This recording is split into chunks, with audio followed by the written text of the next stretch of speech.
আসসালামু আলাইকুম। আজকে আমি মোহনথাল মিষ্টি বানিয়ে দেখাবো। এর জন্য একটা বলে নিয়ে নিলাম 2 কাপ বেসন, এর সাথে অ্যাড করব 2 টেবিল চামচ ঘি,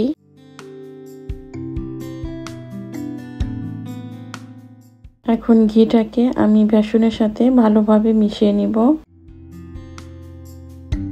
এই কাজটা খুব ভালোভাবে করতে হবে। মিশিয়ে নেওয়া হয়ে গেছে। এখন এর সাথে অ্যাড করব মিল্ক 2 টেবিল চামচ পরিমাণ। আমি প্রথমে 1 টেবিল চামচ দিয়ে ভালোভাবে মিশিয়ে নিব। বাকি আর 1 টেবিল চামচ মিল্ক দিয়ে আমি বেসনটাকে ভালোভাবে মিশিয়ে নিব।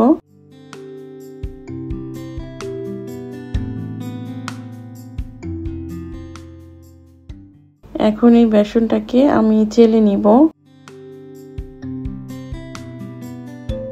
আমার চেলে নেওয়া হয়ে গেছে। এখন একটা প্যানে দিয়ে দিলাম হাফ কাপ ঘি এবং অপেক্ষা করব ঘিটা গলে আসা পর্যন্ত। এখন এর সাথে অ্যাড করব বেসন।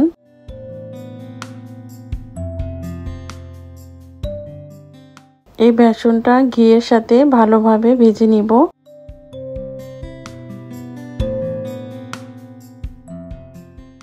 চুলার আঁচ মিডিয়ামে রেখে বেসনটাকে খুব ভালোভাবে ভেজে নিতে হবে।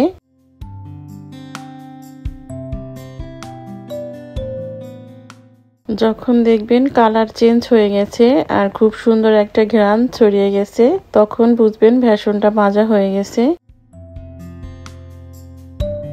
আমার বেসনটা ভাজা হয়ে গেছে। এখন এটাকে আমি নামিয়ে নিব। এখন একটা প্যানে দিয়ে দিলাম 1 কাপ চিনি আর সাথে অ্যাড করব হাফ কাপ পানি এবং অপেক্ষা করব চিনিটা গলে আসা পর্যন্ত। এখন এর সাথে অ্যাড করব খুব সামান্য একটু ফুড কালার। আমি ফুড কালারটা ভালোভাবে মিশিয়ে নিব এবং যখন শিরাটা ফুটতে শুরু করবে তখন এর সাথে অ্যাড করব 1/3 কাপ পাউডার মিল্ক। এই মিল্কটা শিরার সাথে খুব ভালোভাবে মিশিয়ে নিব।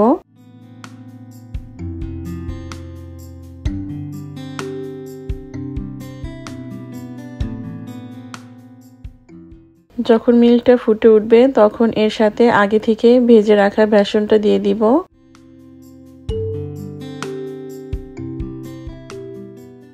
মিল্কের এই শিরার সাথে বেসনটাকে খুব ভালোভাবে মিশিয়ে নিব।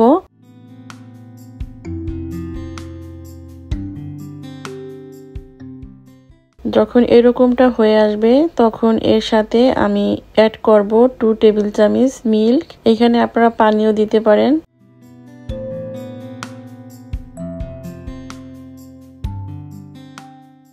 এতে করে মিষ্টিটা একটু দানা দানা ভাব চলে আসবে।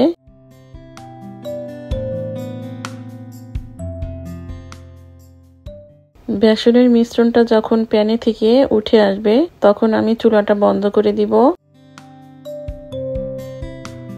এখন আমি যেই মোল্ডে বসাবো সরাসরি সেই মোল্ডে ঢেলে দিব এবং একটা প্যাচুলার দিয়ে মিষ্টিটাকে আমি সমান করে দিব।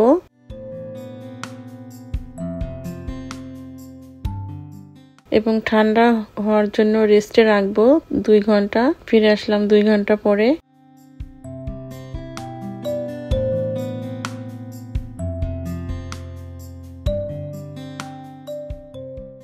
এখন মিষ্টিটাকে আমি একটু কেটে দেখাচ্ছি।